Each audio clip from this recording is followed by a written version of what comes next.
estimadas autoridades, profesores, investigadores, alumnos de pregrado y posgrado y amigos todos.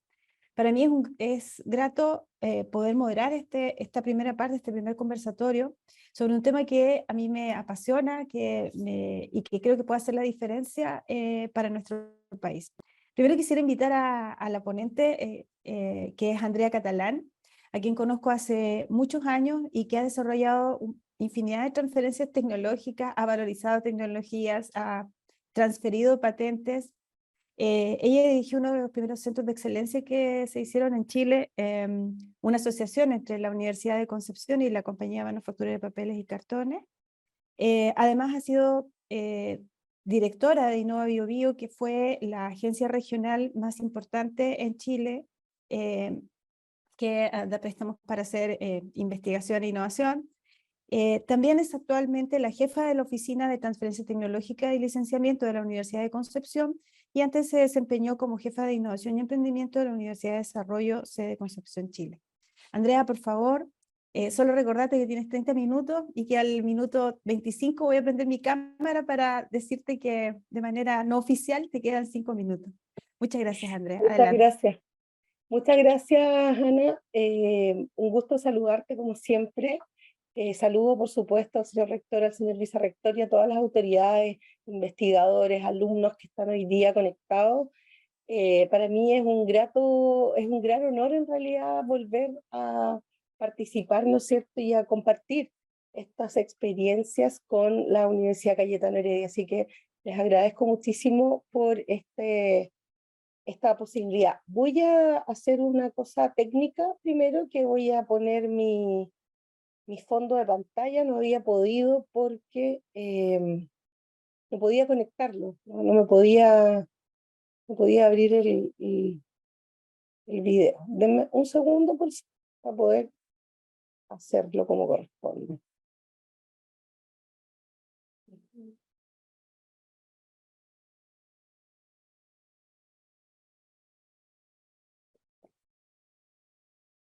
¿Ahí se ve bien? Perfecto, muy bien. Ya, muchas gracias. Bueno, voy a compartir mi pantalla. Primero les voy a contar, muy en resumen.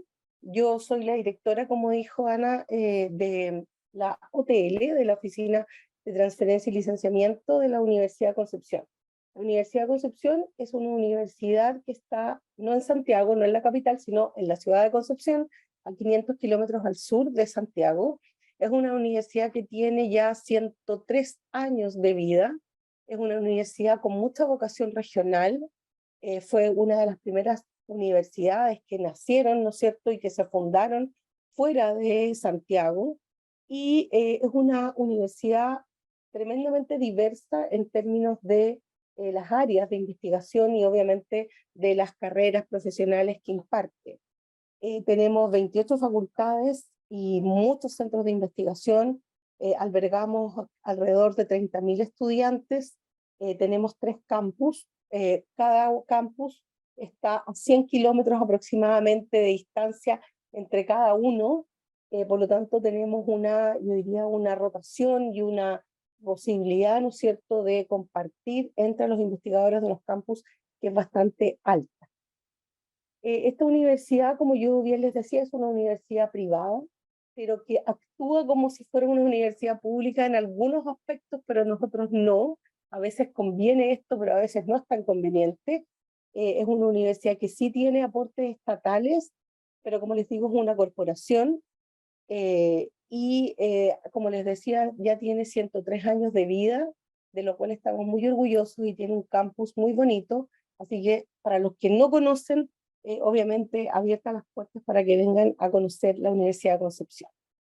Voy a compartir mi pantalla entonces para partir y no comer muchos minutos, ¿no es cierto?, a esta presentación.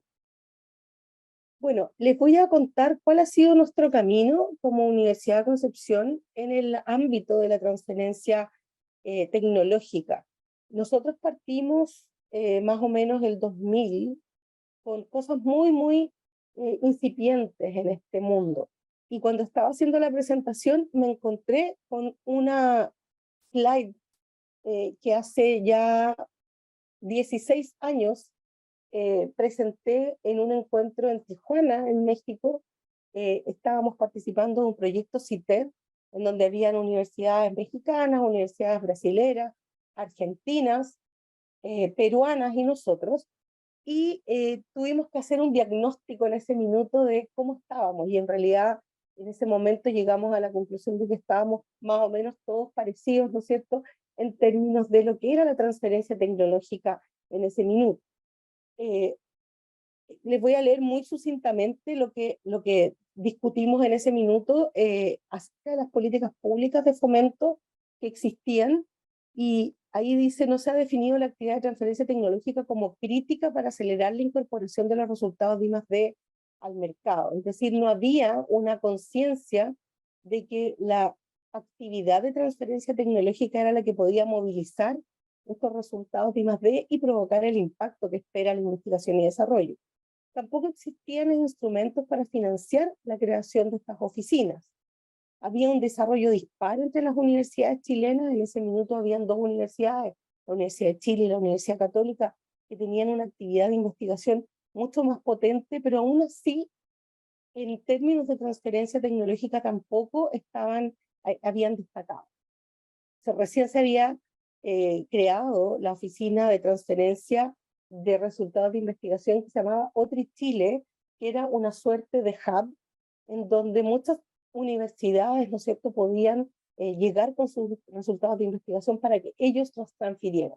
En realidad fue un intento bastante fallido, estuvo funcionando 1 año y medio y finalmente cesó el financiamiento.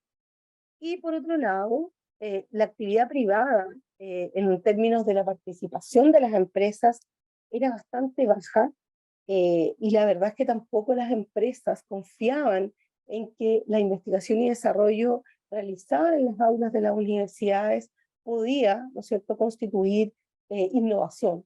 Por lo tanto, teníamos un sector productivo, ¿no es cierto?, empresarial, bastante reacio al trabajo conjunto.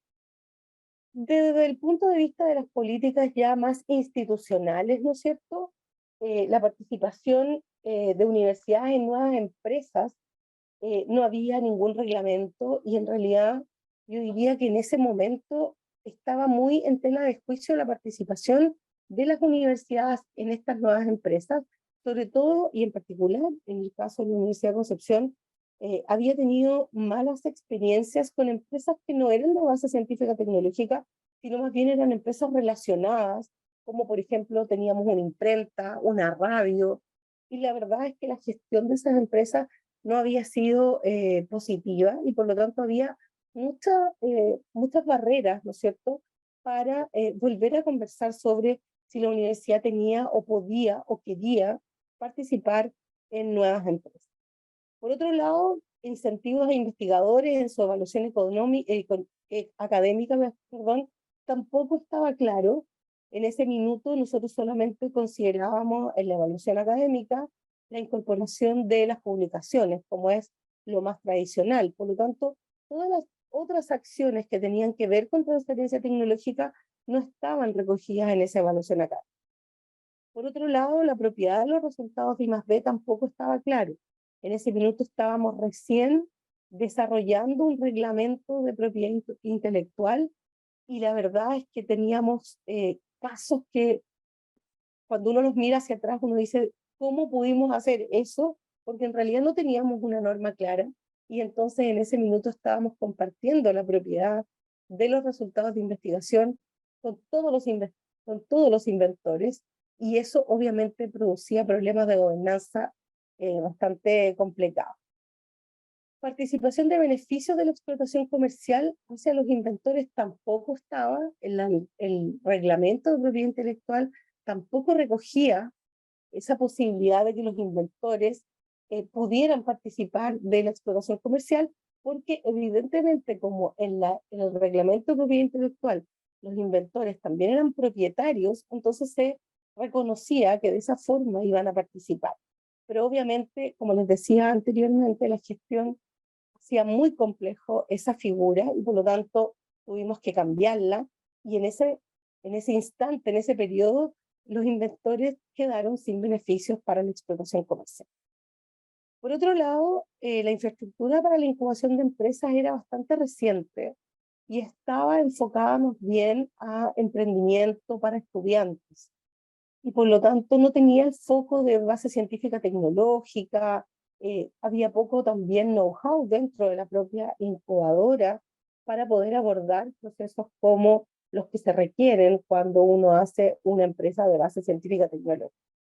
Y por otro lado, recientemente se había constituido la unidad de propiedad intelectual y había recursos humanos para la protección intelectual, o sea, se había construido, digamos, una unidad para ello, pero también era de data reciente y había muchas cosas que aprender. Por lo tanto, ese 2006 fue un momento, ¿no es cierto?, en donde concluimos que estábamos realmente en pañales en términos de políticas públicas y también en términos de las políticas internas de nuestras propias organizaciones. El camino, como le llamamos nosotros, desde el 2006 al 2022. Y voy a hacer, digamos, lo voy a subdividir, ¿no es cierto?, en algunas etapas. Y decimos que nuestra primera etapa, nuestro semillero, fue más o menos entre el 2005, 2006 y el 2011. En ese periodo se refunda la incubadora de negocios de la UDEC y justamente lo que buscamos ahí fue refundarlo para dar énfasis en generar una cultura universitaria pro emprendimiento. No es desconocido que no solamente desde el punto de vista institucional, sino que también desde el punto de vista de los investigadores, la actividad de emprendimiento es algo muy alejado y para lo cual los investigadores no han sido formados. Y por lo tanto hay una resistencia, yo diría, bastante natural de hablar de emprendimiento cuando estamos en los equipos de investigación. Eso ha ido cambiando, pero en esta primera etapa nuestro semillero era un tema cultural que teníamos que abordar. Muchos de los investigadores en ese momento todavía pensaban en que hacer un emprendimiento de esta investigación y hasta transferir esta tecnología a empresas era una actividad relacionada con negocios, y que esos negocios estaban en contraposición con, diría yo, el objetivo, la misión de una universidad. Por lo tanto, había que luchar, ¿no es cierto?, contra esa cultura que era muy negativa hacia el negocio y hacia el emprendimiento. Durante ese periodo, en el 2006, se instala la Oficina de Propiedad Intelectual, UPI para nosotros, con 2 abogados, lo que nos permitió empezar a avanzar también en el desarrollo de protección hacia el conocimiento que se estaba generando. Había muy poca apropiación hasta ese minuto de los resultados de I+D, y esto nos ayudó a mirar desde un punto de vista más técnico también, y por otro lado, desde un punto de vista comercial, lo que significaba apropiarse justamente de los resultados de I+D. Justamente ahí, durante el año 2006, se crea la Coordinación de Transferencia Tecnológica, que era una sola persona y que era yo. Y por lo tanto era solo una persona dedicada, ¿no es cierto?, a entender este proceso, a acompañar a algunos, los pocos investigadores que en ese minuto estaban queriendo hacer este proceso, y por lo tanto quisimos también fortalecer esta cultura institucional a través de programas de formación en gestión tecnológica para investigadores. Esto fue también con apoyo público, porque obviamente se estaba empezando a hablar de este tema y era importante, ¿no es cierto?, traer estos conceptos hasta las aulas y hasta los laboratorios. Así que se hicieron programas de formación justamente para poder también tener un lenguaje común. Durante ese periodo se firmaron las primeras 8 licencias de la Universidad de Concepción, 6 de las cuales se firmaron a spin-off universitaria, es decir, a investigadores que, viendo que esto era una posibilidad real, que la institución estaba hablando de estos temas, quisieron obviamente poder concretar esta transferencia tecnológica hacia sus propias empresas.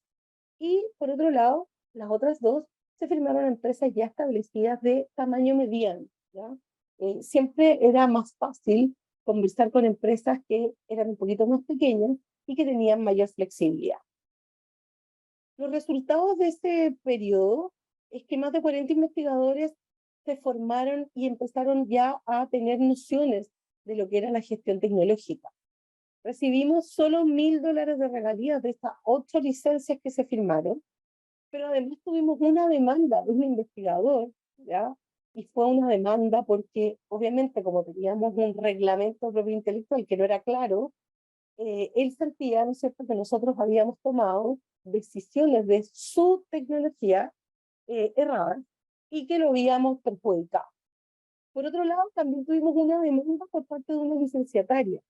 Y eso fue porque nosotros hicimos la licencia, entregamos esta tecnología a una empresa que construía viviendas y en ningún minuto definimos, ¿no es cierto?, el ámbito o hasta dónde podían ellos hacer mejoras o modificaciones a la tecnología.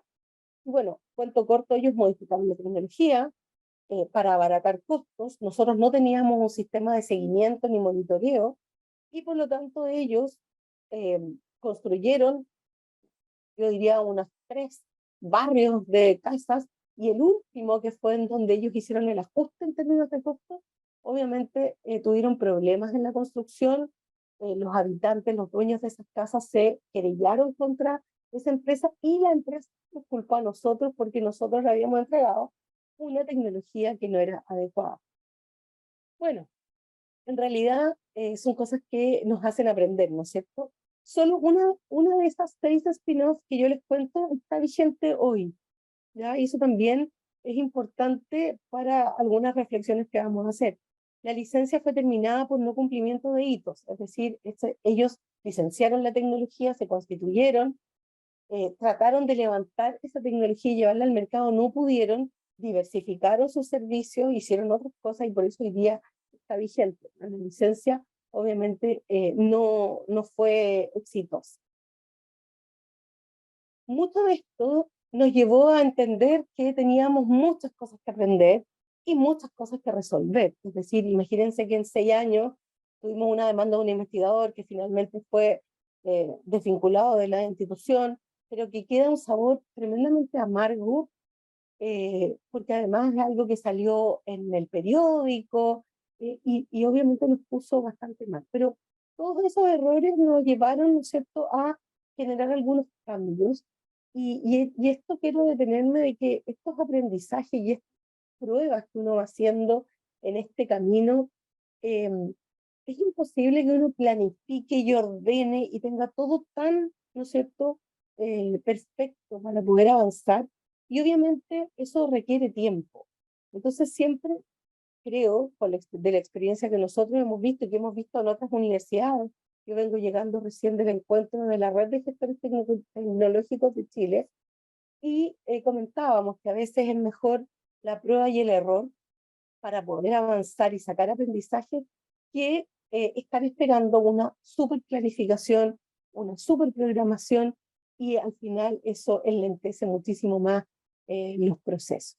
Así que de aquí fue mucho aprendizaje, y los aprendizajes fueron diferenciar entre lo que eran propietarios del resultado de I+D y los inventores. Y ahí apareció en nuestro reglamento de propiedad intelectual que todos los resultados de I+D eran de la universidad, y ahí mismo, ¿no es cierto?, hicimos una declaración de cómo esos inventores reconocidos en la patente o en el objeto de protección iban a beneficiarse de la explotación comercial de esa tecnología.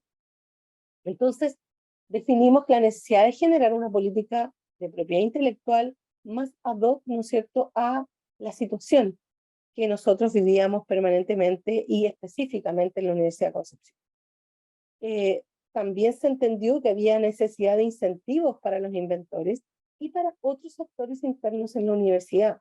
Muchas veces nos encontrábamos con el problema de que, si bien es cierto, el inventor sabía que podía recibir incentivos por este proceso de transferencia, los laboratorios, las facultades, los departamentos, los centros de investigación también empezaron a pedir su parte. También empezaron a decir, oye, sí, pero el investigador ocupa, ¿no es cierto?, infraestructura y equipos de este centro. Por lo tanto, también empezaron a pedir participación de esas regalías. Por otro lado, era urgente profesionalizar la gestión tecnológica. Estábamos obviamente partiendo, había pocos referentes en ese minuto, en el periodo de hasta el 2010 más o menos, pocos referentes que nos podían ayudar.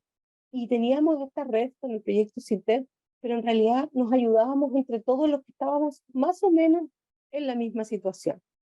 Por otro lado, también aprendimos que era necesario aumentar la cobertura de las acciones de formación en la comunidad universitaria. Teníamos que ser más difusores, ¿no es cierto?, para contar y explicar cuáles eran los reglamentos que estaban vigentes, cómo operaba la gestión tecnológica y la transferencia de conocimiento. Por lo tanto, empezamos una campaña de mucha más profundidad y de mayor cobertura en términos de formación de los investigadores. Luego nos vamos al periodo de crecimiento 2012 más o menos 2019, y ahí hay algunos hitos que hacen que se acelere este cambio. Por un lado, Corfo, que es digamos el organismo de fomento a la innovación y emprendimiento en Chile, diseña una política pública para la creación de estas oficinas de transferencia y licenciamiento en el 2012. Y eso nos permite, ¿no es cierto?, postular estos fondos y tener fondos para hacer diversas actividades que eran necesarias. Una de ellas eran programas de formación. También esta política pública obligó a las universidades institucionalmente a darle una creación formal a las oficinas de transferencia y licenciamiento, y es así como recién, en 2015, nuestra OTL recibe el decreto de formación. ¿Ya? Ahí es donde formalmente nace la OTL dentro de la Universidad de Concepción, con un staff de 3 profesionales financiados por este subsidio. Por otro lado, estos recursos nos permiten hacer algunos programas de formación para los mismos sectores en centros internacionales. Específicamente, nosotros nos relacionamos mucho con UC Davis y también con ICC Innovation, y eso nos permitió conocer la realidad en otros lugares, ¿no es cierto?, que tienen otros contextos, pero nos permitió formarnos técnicamente, y fue un aporte muy, muy importante para la visión y para también fomentar esa vinculación con la empresa. En el 2015, además, Corfo lanza otra estrategia de apoyo a la transferencia tecnológica y crea los hubs de transferencia tecnológica. Crea 3 hubs que hoy en día están todavía, digamos, funcionando y acaban de recibir un nuevo proyecto, un nuevo financiamiento, y que eso permitiría, ¿no es cierto?, con el tiempo, darle también una proyección internacional a la transferencia de tecnología. Por otro lado, dentro de la universidad se revisa, ¿no es cierto?, el reglamento de propiedad intelectual, se revisa el 2011, se revisa el 2014, se revisa el 2019, y con esto les quiero decir que estos reglamentos en realidad no están escritos así, no están escritos y que no puedan ser modificados. Todo lo contrario, estos reglamentos debieran estar permanentemente en revisión, porque obviamente los contextos van cambiando, porque los investigadores también vienen cambiando, y porque los modelos de gestión tecnológica también van modernizándose a medida que este entorno se va poniendo más dinámico. Luego de 5 años de discusión, logramos en el año 2018 aprobar un reglamento de empresas de base tecnológica universitaria. Muchos de estos spin-offs que se habían estado creando en este periodo no estaban reconocidos formalmente como empresas de base tecnológica universitaria. Y fue una discusión larguísima. 5 años estuvimos discutiendo este reglamento de empresas de base tecnológica universitaria. Hay mucho, yo diría, distancia y un poco de temor en este tema, sobre todo en universidades más tradicionales, y por lo tanto costó muchísimo que esto resultara. Pero durante este periodo, a pesar de que todavía no estábamos, yo diría, en una etapa de consolidación, ¿no es cierto?, fuimos avanzando en el proceso. Y yo creo que la formación del personal también de la oficina ayudó muchísimo en estos resultados. Durante este periodo ya se firmaron 24 licencias, 3 veces más que el periodo anterior, y 2 se licenciaron en empresas extranjeras. Es decir, ya habíamos pasado, ¿no es cierto?, un poquitito el umbral y los límites de nuestro país, y estábamos ya con 2 licencias de empresas extranjeras, una a una empresa argentina y la otra a una empresa mexicana. Esa licencia en México fue de la mano del hub de transferencia tecnológica al cual nosotros estamos asociados, que se llama Hub APTA, y ellos en realidad son una oficina mucho más técnica, mucho más cara también, y que tiene más contacto, ¿no es cierto?, con empresas de afuera. Y por lo tanto, eso nos permitió firmar esta licencia en México de una tecnología bastante interesante de un profesor de la Facultad de Agronomía. De esas 24, 8 fueron licencias a spin-off universitarias, es decir, se mantuvo, no creció mucho, pero se mantuvo el entusiasmo de los investigadores por poder hacer estas empresas a pesar de los ejemplos y los malos ejemplos que habíamos tenido en nuestro primer periodo. Y eso fue porque obviamente nos propusimos llegar a más investigadores y contarles de manera mucho más concreta y específica cómo podíamos trabajar con los spin-off universitarios. Hoy día, de esas 8 licencias, 4 todavía están vigentes y están con ventas. Eso significa haber madurado, ¿no es cierto?, un poquito más este modelo y que los investigadores también hayan profesionalizado esa gestión empresarial en estas spin-off universitarias. Durante este periodo se lograron 2 proyectos públicos para financiar la OTL, el 2013 y el 2016, y por lo tanto continuamos con un financiamiento público para financiar a esta OTL. Y en ese minuto, en el 2019, ya habían 5 profesionales formados en gestión tecnológica en esta oficina.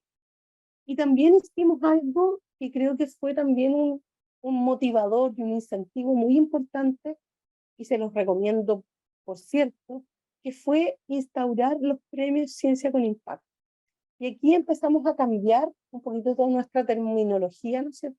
Y la transferencia tecnológica pasó de ser un negocio a ser el vehículo, y ahora me tomo también las palabras que el señor rector y el señor vicerrector dijeron cuando abrieron este evento, en transformar esta actividad de transferencia tecnológica no en búsqueda de un financiamiento o de recursos, porque en general las oficinas de transferencia y licenciamiento nunca se van a financiar, pero sí son el vehículo para concretar el impacto de la actividad de investigación y desarrollo en un entorno productivo, en un entorno de la sociedad.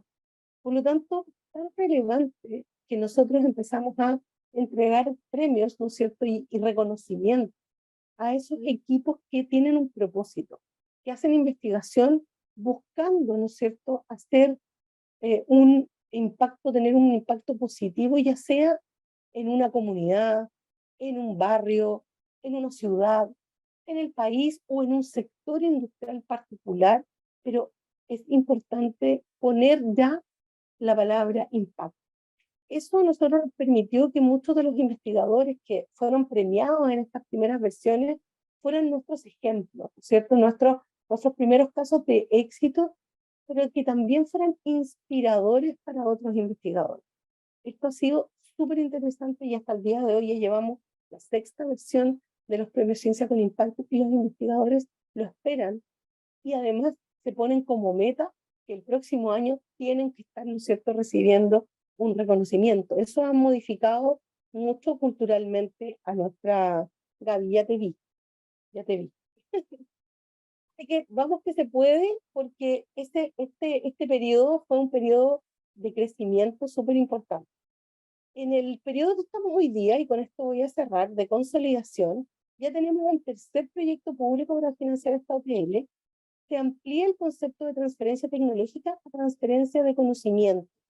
Y esto es porque nos dimos cuenta que había muchos investigadores de áreas de las ciencias sociales, de las humanidades, que estaban generando conocimiento que tenían un enorme impacto en la sociedad y que nosotros estábamos reconociendo y apoyando en ese proceso de masificación, de ese conocimiento. Por lo tanto, hoy día estamos llegando y teniendo una cobertura mucho más grande, solo cambiando este concepto y ampliando la mirada de transferencia de conocimiento.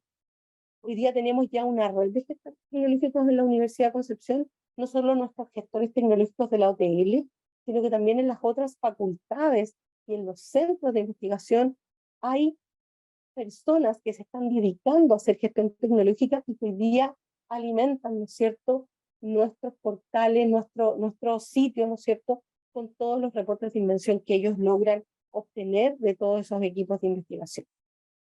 Por otro lado, estamos trabajando también en transformar el indicador de número de patentes, que era un indicador que se persiguió por muchos años, y estamos tratando hoy día de instalar que lo importante es la tasa de conversión de patentes a licencias, justamente porque lo que queremos no es llenarnos, ¿no es cierto?, de un montón de patentes que no le sirven a nadie, o que son muy interesantes, pero que no son posibles de implementar, ¿no es cierto?, en el entorno. ¿Y esto para qué? Para poder aumentar el impacto de nuestra investigación y desarrollo. Estamos revisando nuevamente, a pesar de que el reglamento de empresas de base científica y tecnológica es del 2018, ya estamos revisándolo nuevamente. Tenemos investigadores que este año ganaron el premio Aboni, el premio de innovación más importante en Chile, así que estamos súper contentos porque ha trascendido, ¿no es cierto?, el trabajo de nuestros investigadores hacia el país, ¿no es cierto?, y es reconocido, eso nos llena de orgullo. Y que siempre se puede más, ¿no es cierto? Y en resumen, los resultados de este periodo, desde el 2020 en adelante, es que ya tenemos una mejora en el proceso de scouting, con 300 reportes de invención en nuestra plataforma.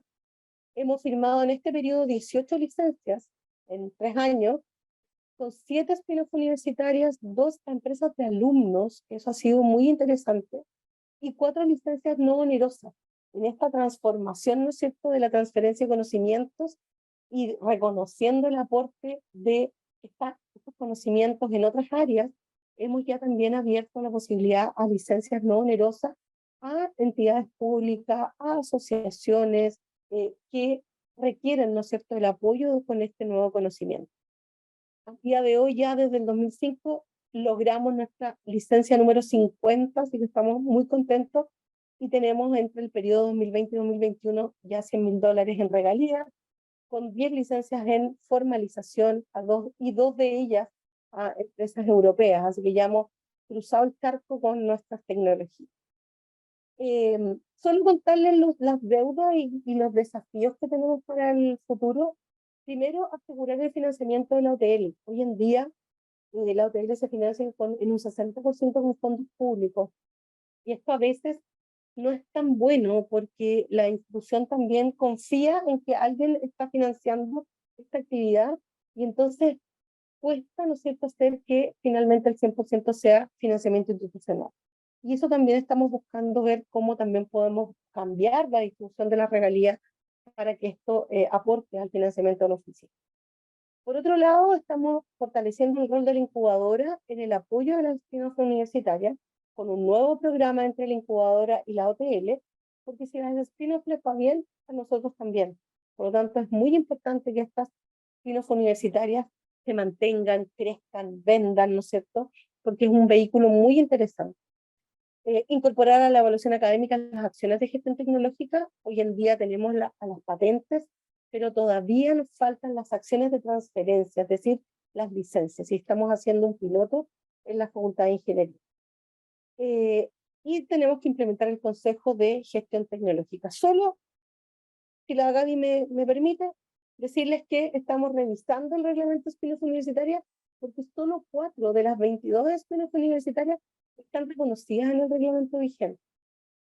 Aún existe resistencia institucional en relación a la creación de empresas por parte de investigadores, y específicamente por un tema de conflicto de interés y competencia en I+D. Todavía no logramos a lo mejor separar bien, ¿no es cierto?, eso, y eso genera esta resistencia, así que estamos tratando de cambiar eso. Y por otro lado, fortalecer el vínculo con pequeñas y medianas empresas como potenciales licenciatarios, reconociendo que son más ágiles, más flexibles y que soportan los riesgos. Aquí solo mostrarles un gráfico que tomé de una de un informe, un reporte de la OTOM, en donde en Estados Unidos hasta el 2020 la mayor cantidad de licencias se estaban dando a small companies. Es decir, ahí es donde está la posibilidad de que nuestras tecnologías, ¿no es cierto?, puedan ser transferidas y provoquen impacto. Básicamente porque estas pequeñas empresas lo que están buscando es destacarse, es tener una ventaja competitiva, es seguir vigentes en el mercado y ojalá llegar a puestos de liderazgo. Por lo tanto, están mucho más ávidas, ¿no es cierto?, de que desde las universidades generemos transferencia tecnológica de resultados que a ellos los puedan posicionar de una mejor forma. Ya, terminé. Muchas gracias, Andrea. La verdad es que te escucho y hay muchas similitudes entre nuestra institución y hay y mucho en el ecosistema de lo que pasa, eso que dijiste que cuando fuiste allá solo habían 3 universidades chilenas, bueno, más o menos pasa lo mismo acá en este minuto. Estamos en ese camino y me parece interesante todo lo que has dicho. Me sentí completamente graficada. No tenemos 28 facultades, ciertamente, pero vamos camino a tener facultad de ingeniería. Ya tenemos tres ingenierías y esperamos tener muchas más. Nada, para dar pase al panel y poder ya conversar con más personas, quisiera invitar a los panelistas a que enciendan sus cámaras. Primero la doctora Patricia Herrera, quien es bióloga y magíster en Ciencias Convenciones Bioquímicas del UPCH, y tiene un doctorado por la Universidad de British Columbia. Es investigadora de nuestra universidad, ha participado en proyectos de investigación en las áreas de inmunomodulación, genética de camélidos, desarrollo de pruebas de diagnóstico. Yo sé que ella y hemos trabajado juntas tratando de transferir además tecnología hace mucho tiempo. Bueno, también quisiera invitar a Edgar Jara, quien es un jale nuevo de nuestra institución, es el nuevo jefe de carrera de ingeniería. Él es ingeniero industrial de la Pontificia Universidad Católica del Perú y magíster en Administración de Negocios con estudio de posgrado en Marketing y Habilidades Directivas. Muchas gracias, Edgar. Y por último, a la magíster Paola Rivero García, Latin Innovation and Digital Strategy Head en AstraZeneca, que es una compañía multinacional farmacéutica que todos conocemos y con la que nosotros hemos firmado actualmente un convenio. Ella es ingeniera de sistemas con máster en e-commerce de la Universidad de los Andes en Colombia, con más de 20 años de experiencia en compañías farmacéuticas, y en este momento ella está liderando el Hub de Innovación en Colombia. Creo que aquí hay como un panel en el que está, no sé, graficada la universidad, no puedo decir estado, pero sí la universidad y la empresa, y me gustaría partir con una pregunta para Edgar, sobre la óptica de la escuela de ingeniería, desde tu perspectiva. ¿Cuáles serían los incentivos para que los profesores investigadores que están en esta escuela puedan y quieran trabajar con la empresa? Muchas gracias por la invitación y saludos a todas las autoridades y los participantes en este evento. Efectivamente, desde la óptica de la Escuela de Ingeniería, consideramos que además de los incentivos usuales que se manejan económicamente según el tipo y la jerarquía de las investigaciones realizadas y de la posibilidad de seguir una línea de carrera dentro de la universidad, es importante que desde la Escuela de Ingeniería podamos facilitar a los investigadores el uso de infraestructura como laboratorios, equipos, información, ambientes para el desarrollo de su trabajo, y en muchos casos la subvención de costos de insumos, personal de apoyo o adquisición bibliográfica. Los docentes investigadores podrían recibir estímulos económicos por la captación también de recursos externos y, como también lo mencionó Andrea, el reconocimiento al ser autores o inventores en los títulos o registros que se realicen sobre la propiedad intelectual de los resultados de los trabajos de investigación que realizan. En el caso específico de los desarrollos o transferencia tecnológica, también es importante tomar en cuenta que en estos casos se genera una valorización económica de los resultados de la investigación, y ese es un factor importante, esencial, ya que el docente investigador también podría participar de los beneficios o regalías que se obtengan de las patentes que sean solicitadas, registradas o comercializadas finalmente. También me gustaría remarcar la importancia de lo que mencionó Andrea en la experiencia que tuvo respecto a los programas de reconocimiento que se pueden establecer a los participantes en estos trabajos de investigación y transferencia tecnológica. Todo lo mencionado, todo esto que estamos indicando, se enmarca dentro de políticas que deben ser claras, que se establezcan para fomentar la transferencia tecnológica y el trabajo interdisciplinario de los docentes investigadores.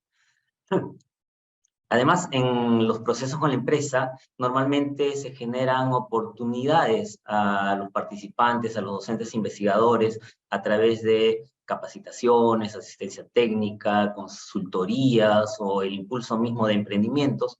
Todas estas normalmente generan siempre alguna retribución económica adicional.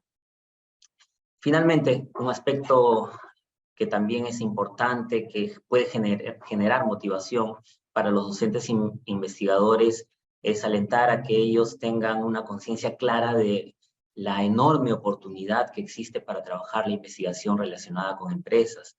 Tenemos algunos datos al respecto. Sabemos que el Estado peruano promueve la investigación científica, el desarrollo tecnológico e innovación, la común I+D+I, a través de beneficios tributarios que llegan y sobrepasan incluso el 175% en la deducción del impuesto a la renta, ¿no? Esto es algo atractivo para las empresas. Sin embargo, en el último análisis y en la publicación que hizo Concitec este año sobre los beneficios tributarios que se dieron a raíz de esta ley, se muestra que pese a que el Estado destinó una bolsa de 535 millones para que pueda ser declarado como gasto deducible, el nivel de ejecución no superó el 15% en cada ejercicio, ¿no? Entonces, eso nos muestra de que hay una gran oportunidad, un gran camino por desarrollar al respecto. Concitec también tiene centros autorizados para realizar este tipo de proyectos con empresas. Hay 44 en el Perú, de los cuales 12, una cuarta parte aproximadamente, realizan innovación tecnológica. Van hasta la etapa final, lo que representa nuevamente una gran oportunidad para trabajar la transferencia tecnológica desde la universidad hacia las empresas. Gracias Edgar. Efectivamente existe la ley de beneficios tributarios, pero casi no se usa, así que es, digamos, un lugar en el cual nuestra universidad podría efectivamente comenzar a propiciar estos temas de trabajo con la empresa. Gracias, Edgar. Me gustaría ahora, Patricia, tal como lo dije, hemos trabajado hace varios años en tratar de hacer transferencia de tecnología. Tú estás trabajando también en el desarrollo de la empresa Bionoma, y en ese sentido, y siendo honesta, o sea, igual estamos aquí, la pregunta tuya es una pregunta un poco peleaguda, pero ¿cuál a tu juicio deben ser los procesos que deberíamos mejorar en la UPCH para promover justamente la transferencia tecnológica y la innovación? Gracias, Patricia. Gracias, Gaby. Gracias a todos. Gracias por la invitación. Sí, sí, la verdad que sí, me ponen la pregunta difícil, pero no hay problema. Efectivamente, como tú mencionas, yo también participo con el doctor Espinosa en la empresa Bionoma, que en realidad probablemente es la primera spin-off que salió de Cayetano. Acabo de chequear y en realidad ya tiene 10 años de formada. Y el tema es que salen las cosas a veces por las circunstancias, ¿no? Tú sabes muy bien, apareció Bionoma ante la posibilidad de buscar los fondos para empresas, microempresas, que sacó Innovate y ahora ProInnovate, y que fue una excelente oportunidad, y que la universidad todavía no pudo presentarse a los primeros concursos porque entonces... ¿cómo se llama? Bioincuba todavía no tenía el tiempo suficiente de formación. Entonces, ante esa posibilidad y viniendo de un laboratorio, de una unidad de investigación que trabajaba mucho el tema de aplicación de biotecnología para resolver problemas como lo es la biotecnología, el doctor Espinosa vio la oportunidad de formar Bionoma. Y lo trabajamos, él lo trabajó con la universidad, y sin embargo nunca hubo un reglamento. y hasta el día de hoy, a menos que me equivoque, todavía no hay un reglamento de spin-offs, ¿no? Entonces han pasado 10 años desde la primera iniciativa para hacerlo, y todavía, y creo que ahí tenemos un camino por recorrer y que es muy importante. Y ahí el punto importante es que se vea un reglamento que promueva, no que regule, ¿no? O sea, que sobre-regule. A veces tenemos la tendencia de hacer reglamentos previendo cualquier brecha ¿no? de confianza, y entonces al final no pasa nada. Tal vez eso es algo parecido a lo que ocurre con los fondos del gobierno para los tributos, ¿no?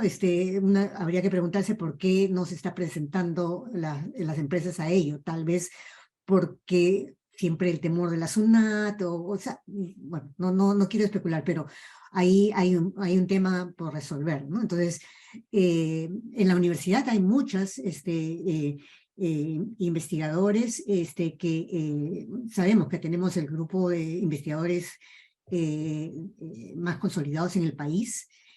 No todos hacen trabajo que pueda ser de aplicación o en búsqueda de solución inmediata de algún problema inmediato, lo cual está bien, así es como ocurre la investigación, pero algunos sí lo hacen, y yo creo que ahí es donde se tiene que buscar los incentivos a los investigadores para ello, ¿no? Y en cuanto a tiempo, yo creo que, por ejemplo, el tema el reglamento de propiedad intelectual que salió hace bastante tiempo, estaba bastante bueno, pero nuevamente, ¿cuántos han aplicado a ello? Muy, muy, muy pocos, ¿no? Entonces yo creo que todavía son ave raris los investigadores que van por el lado del emprendimiento, ¿no? y de la transferencia tecnológica. Y en realidad, revisando, o sea, no solamente podemos ir a pensar en patentes, que probablemente es la parte más cara, pero desde hay una serie de posibilidades que se pueden dar, las licencias, muchas universidades que ahora son súper fuertes en estos temas, muchas veces comenzaron con más bien licenciar tecnologías a empresas para que ellos terminen de desarrollarlo. Igual les dio unos fondos interesantes, ¿no? Pero se ha visto también que muchas de esas universidades han pasado efectivamente a tener spin-offs, y que si bien no todas salen, digamos, con grandes márgenes de ganancia, eso sí, pero sí en conjunto va teniendo impacto. Y el tema de transferencia tecnológica, etcétera, es parte de las iniciativas, de las principales iniciativas que tienen universidades grandes para, como parte de su presentación ante la sociedad, ¿no? ante los demás. Entonces yo creo que eso es algo que podríamos aprovechar más. Yo creo que dentro del país sabemos que esto del ecosistema saludable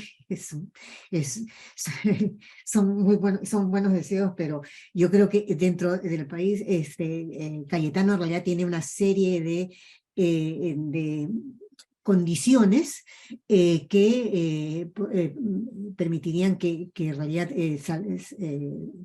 pudiéramos salir con mucho más fuerza en ese tema, ¿no? Entonces, me parece muy interesante la experiencia que nos ha mostrado, sobre la Universidad de Concepción. Creo que podemos también trabajar una cosa semejante. Necesitamos nuevos, digamos, algunos investigadores ya tenemos, digamos, un camino recorrido, y sabemos que tenemos cosas que pueden ser aplicadas. Hay buenos grupos en ciencias, también hablo por mi facultad, pero también en otras facultades, en estomatología sé que hay algunas iniciativas muy interesantes sobre materiales, etcétera. Entonces yo creo que se pueden generar estas aproximaciones y más bien incentivando estas iniciativas y no tratando de buscar dónde está el conflicto de interés. Yo creo que teniendo las cosas claras desde el principio se puede trabajar muy bien. Mi temor siempre es la sobreregulación, que no incentiva, o sea, y a los que están con ganas de hacerlo, a veces más bien los desmotiva, ¿no? Claro, la cosa no puede ser tan laxa como tampoco, pero yo creo que habiendo pasado 10 años, ya deberíamos tener algunas iniciativas para fortalecer los spin-offs de la universidad. Algunos van a funcionar, como bien han mostrado en la Universidad de Concepción, y eso ha pasado en todas partes, ¿no? El número de spin-offs con los que comenzaron algunas universidades ha ido aumentando a pesar de que se fueron cayendo muchos en el camino. Sin embargo, lo que sí se sabe es que dentro de las microempresas que van apareciendo, el Valle de la Muerte es más pequeño cuando las microempresas son spin-offs en las universidades. El apoyo universitario, el respaldo de la universidad hace ese camino más fácil de recorrer. Entonces, yo creo que ahí tenemos un punto importante. En transferencia hay muchísimo por hacer, en el país sobre todo, porque tenemos muy pocos incentivos, o sea, no tenemos fondos, o sea, venture capitals casi no hay, digamos, fondos del Estado, excepto por Innovate, que me parece que continúa, ya tiene 10 años y sigue viendo cómo ir apoyando, aunque creo que el número de universidades asociadas todavía sigue siendo pequeño, pero tenemos yo creo que en la universidad tenemos ese reto, sobre todo porque tenemos un camino que otras universidades no han recorrido, y el tema es que algunas nuevas universidades lo están recorriendo más rápido, o sea, a una velocidad diferente, ¿no? Entonces, lo cual es bueno para el país, ¿no? Pero hay buenas iniciativas en universidades nacionales. He visto algunas nacionales que están yendo por ese camino muy, muy inteligentemente, y yo creo que tenemos que estar ahí, ¿no? Esas son mis primeras reflexiones. Gracias, Patti. Solo comentarte que desde la nueva administración en la que estamos ahora, sí estamos haciendo la revisión completa de los procesos, y sí iniciamos el proceso de cambio del reglamento de propiedad intelectual, que claro, tal como tú dices, tiene más de 10 años.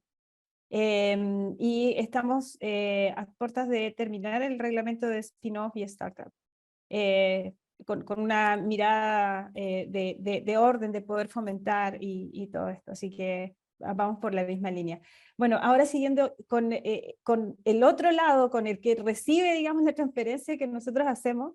Ahora la pregunta es para Paola. Paola, muchas gracias por estar. Yo sé que hoy día tenés un compromiso familiar y te agradecemos mucho el compromiso que tienes con el apoyo con la universidad.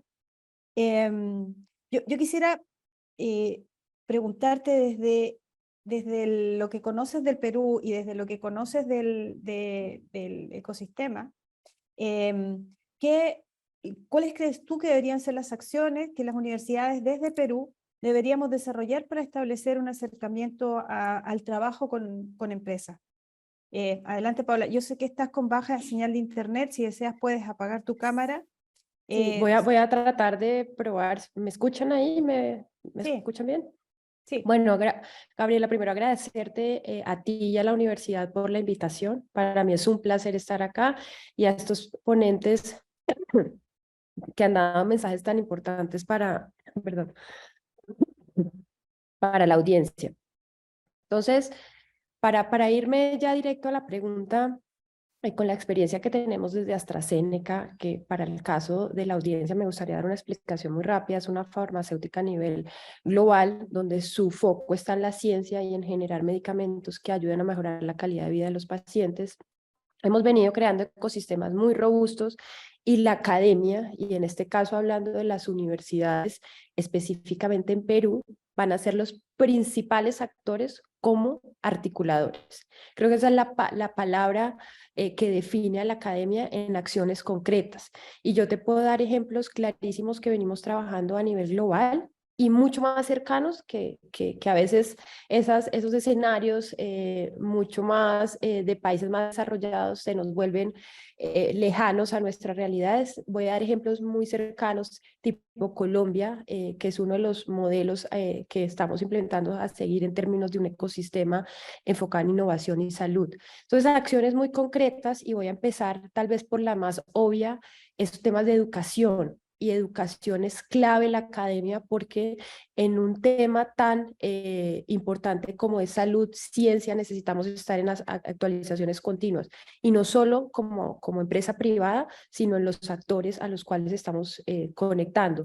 Llámese médicos, llámese especialistas, el mismo paciente. Entonces, en términos de educación, es una acción clave que la universidad y toda la academia peruana nos pueden ayudar. Otro, y creo que es uno de los más importantes y relevantes, y se los he escuchado a Edgar y a Patricia, son los centros de investigación. Ustedes son expertos en conectar toda esa investigación y nosotros empezar a ser parte de la cadena, obviamente, en poder acelerar que esas investigaciones se vuelvan realidad y conecten, en este caso, con los actores del sistema de salud, un paciente, un médico. Eso es súper clave en academia. Prácticas empresariales, algo muy sencillo que puede movilizar la acción de la academia es cómo conectamos a esos estudiantes, para el caso nuestro, en carreras de salud, en carreras de tecnología, en carreras de ingeniería que nos ayuden a apalancar todas esas investigaciones que nosotros desde una farmacéutica a nivel global estamos haciendo y los permita llevar desde etapas tempranas en ese proceso. Y retos, creo que todos hemos estado hablando de retos, eso es clave, y todos estos ejemplos que les di los hemos manejado desde Colombia con universidades que seguramente para ustedes serán cercanas, tipo los Andes, tipo la Universidad del Bosque. Entonces, estos retos abiertos permiten conectar el ecosistema al estudiante, a los profesores, a las direcciones de innovación y a las empresas privadas. Y todos estos actores, y seguramente me faltan mencionar muchos, pueden apalancar rápidamente todos estos procesos que el país necesita, porque al final todos estamos trabajando por el mismo objetivo, que es impacto país.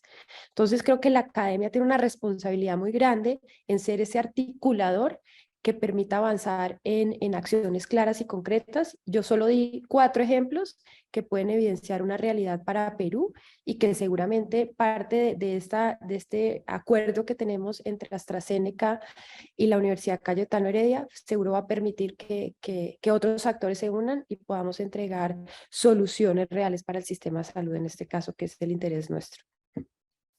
Gracias Paola. Yo invitaría a Andrea quizás a hacer algún tipo de reflexión de un par de minutos para luego cerrar con los ponentes en torno a lo que has escuchado, que te veía en todo momento a sentir. Entonces, no sé si quieres hacer una pequeña reflexión. Sí. Gracias, Gaby. Efectivamente estaba tomando nota de algunas de las cosas interesantes que escuché de los ponentes y quería referirme básicamente a 4 o 5 puntos. Uno, en relación al incentivo tributario que comentaba Edgar Jara. Nosotros en Chile también tuvimos y tenemos, ¿no es cierto?, una ley de incentivos tributarios en donde efectivamente la participación ha sido muy baja. Yo creo que en estos últimos años, esto partió en Chile en el 2009, el 2011 hubo una reformulación importante y hoy día se está discutiendo una reformulación también de la misma ley.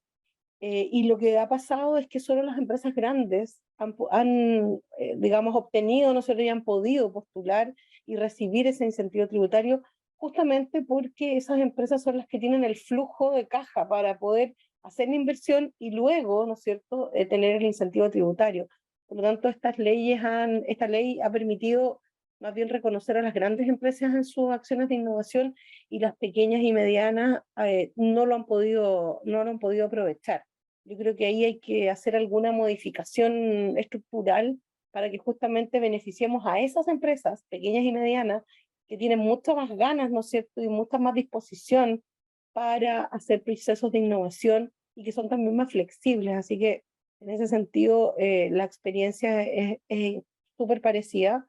y la verdad es que no veo que los cambios vayan apuntando a eso, así que creo que por ahí esa política pública no nos ha favorecido tanto como hubiésemos pensado al principio. Por otro lado, lo que comentaba la doctora Patricia, en relación a los reglamentos de spin-off, ¿no es cierto? Que sea una medida que promueva y que no sobreregule.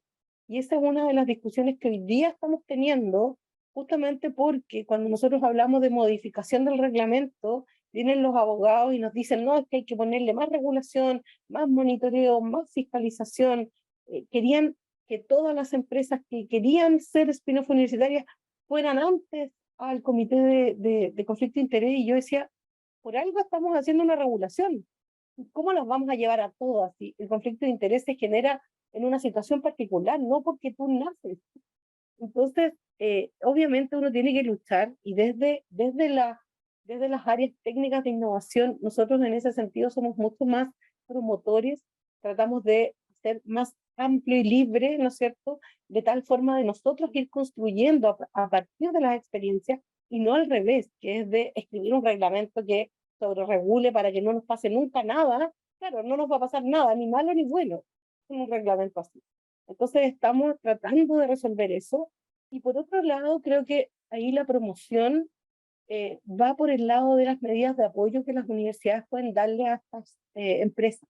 Nosotros en el reglamento consideramos 4 medidas de apoyo, habían 3 y ahora estamos sumando una cuarta, pues, que es infraestructura, permiso para utilizar infraestructura de la universidad para usar equipamiento, una dispensa de horario al investigador principal que sea, digamos, de alguna forma el fundador en esta empresa. Y también estamos sumando ahora el que esa empresa tenga que pasar, y que nosotros le prestemos el servicio de pasar por un programa de incubación mucho más pertinente para una empresa de base científica tecnológica. Y creo que es súper importante que esos reglamentos hablen de esas medidas de apoyo, porque si no estamos regulando, pero no estamos promoviendo absolutamente nada. Y las empresas de base científica tecnológica necesitan apoyo. Y no es un año. Discutíamos el otro día con una abogada que me decía, no, si es que un año es suficiente, porque si no empiezan a hacer otras cosas y a vender otras cosas. Oye, no, un año no haces nada en una empresa de base científica tecnológica. Y en el ámbito de las ciencias biológicas, menos. Entonces hay que estar empujando permanentemente esa visión un poquito más amplia para justamente permitir espacio. Nosotros no tenemos todo escrito, no sabemos cómo va a ser, cómo va a resultar, pero tenemos que darnos la oportunidad de ser. Y para eso tenemos que tener reglamentos que obviamente promuevan, pero que no sobreregulen. Así que estoy sumamente en la misma sintonía, y la verdad es que es una discusión permanente, ¿ya? Que nosotros damos y tratamos de alguna forma de ganar esos espacios, y a veces no es tan fácil en una universidad. Por otro lado, quería hablar sobre yo diría como los ejemplos, los casos de éxito tempranos, y ahí tomo lo que decía Paola de cuán importantes son algunas acciones que uno hace con las empresas y que no tienen que ver con grandes proyectos de transformaciones gigantes, sino más bien cosas como, por ejemplo, las prácticas de los alumnos de las empresas, las tesis con las empresas, los trabajos de título, que son primeros acercamientos, ¿no es cierto?, con las empresas, y que permiten ir construyendo un vínculo, que no solamente un vínculo técnico, ¿no es cierto?, de negocio, sino que también un vínculo en las confianzas institucionales. Y eso es muy importante para tener, ¿no es cierto?, este entorno y este ecosistema universitario donde hay empresas que permanentemente trabajan con la universidad. Eso para nosotros es muy relevante, no es fácil, es bastante complejo, sobre todo para la universidad nuestra, que es tan amplia. Todos esos vínculos se llevan por distintos nodos, entonces tratar de juntarlos todos y tener toda esa información es complejo, pero creo que por ahí está la clave de una vinculación real, ¿ya?, entre la universidad y la empresa. Y ahí creo que es mucho más importante concretar esos acuerdos por el hecho de que hagamos cosas en conjunto más que maximizar los beneficios. A veces a mí me pasaba antes que de repente teníamos que firmar una licencia con una empresa y mi jefe me decía, no, es que esto hay que, tenemos que pedirle más, nosotros tenemos que obtener ojalá regalías importantes. Yo le decía, ¿sabes qué? En realidad, ya con que nosotros concretemos una licencia y se la transfiramos y tengamos el ejemplo de cómo se hizo, de qué es lo que le pasó a la empresa con esa nueva tecnología, es un ejemplo que va a lograr movilizar a todos los demás. Por lo tanto, siempre nuestra visión es concretar la licencia pronto y no tratar de maximizar los beneficios ni el retorno económico, porque esa vinculación que uno tiene con la empresa tiene muchísimas externalidades, ¿no es cierto?, que no están solo en el ámbito de la regalía, sino que de toda la vinculación, de toda la relación, ¿no es cierto?, que se construye con esa empresa y que es súper virtuosa justamente para otras transferencias, para otras actividades de vinculación y de investigación y desarrollo. Así que eso es súper importante. Y como última cosa, creo que el tema del venture capital es un problema en Latinoamérica todavía. No tenemos, ¿no es cierto? Yo diría que, por lo menos en Chile, hay muchísimas empresas y fondos de venture capital. El problema es que no se arriesgan. El problema es que entran tarde. Y por lo tanto siempre vamos a tener un gap, ¿no es cierto?, entre el TRL en el que termina un proyecto de investigación y el TRL que necesita una gran empresa para adoptar esa tecnología. ¿Y qué pasa al medio? Tenemos el problema. Y los venture capital en general, hoy día aquí en Chile hay muchos incentivos públicos para justamente apalancar recursos de parte de los fondos de venture capital, cuando esos venture capital tienen tesis de inversión que van a TRLs más bajos. Pero aún así hay pocos ejemplos, muy pocos ejemplos. De hecho, los emprendedores de base tecnológica en Chile siempre dicen, es más fácil irse a Estados Unidos con una buena idea en un TRL bajo para levantar fondos que aquí en Chile, donde se supone que estamos en un ecosistema que nos conocemos todos, aún así se levanta mucho más fácilmente dinero afuera. Y por otro lado, eso también tiene la otra mirada de que tenemos pocos fondos para escalar, para llevar a niveles de madurez tecnológica obviamente los resultados de investigación, y por lo tanto siempre nos quedamos ahí como que ya, llegamos al TRL 4 o 5 y ahí estamos. Entonces tenemos que construir vínculos con las empresas para justamente trabajar y cubrir ese gap en conjunto. Por eso es tan importante la vinculación también con empresas pequeñas y medianas, por un lado, y el reglamento de spin-off universitaria, porque estas empresas pequeñas, flexibles, que se adaptan y que corren más riesgo, son la única oportunidad que tenemos para, en conjunto, llevar a TRLs mayores las tecnologías y que esas tecnologías tengan, ¿no es cierto?, cabida y salida en un mercado y que construyan o que finalmente concreten el impacto para los que fueron pensadas. Así que creo que ahí tenemos gaps importantes, pero creo que en conjunto con la empresa lo podemos resolver. Y gracias Andrea. Bueno, nosotros somos un poco esclavos del tiempo y yo les pediría a los panelistas si cada uno de ellos puede dar 2 minutos, algo muy corto, una reflexión sobre lo que hemos escuchado, y agradecerles a todos porque ha sido muy interesante. Entonces comenzamos al revés, ¿qué les parece? Partimos ahora por Paola, un comentario de 2 minutos para cerrar el panel y luego seguimos con Edgar y con Patricia. Por favor, Paola. Seguro, Gabriela, mil gracias y mil gracias a todos nuevamente. Yo cerraría con creamos en esto y quiero darles solo un ejemplo. Acabamos de ganarnos un premio a nivel global por este clúster andino que Perú está comenzando junto con actores como la Universidad Cayetano Heredia, de haber creado ecosistema y de haber impactado pacientes de forma rápida. Entonces, esto se puede lograr.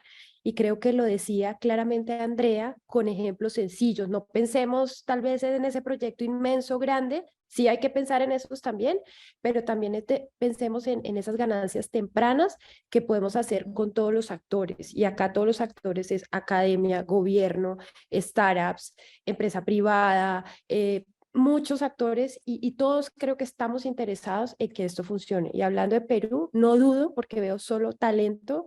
Cada vez que me una o que cada vez que los visito me uno a un evento, solo veo talento y eso hay que aprovecharlo.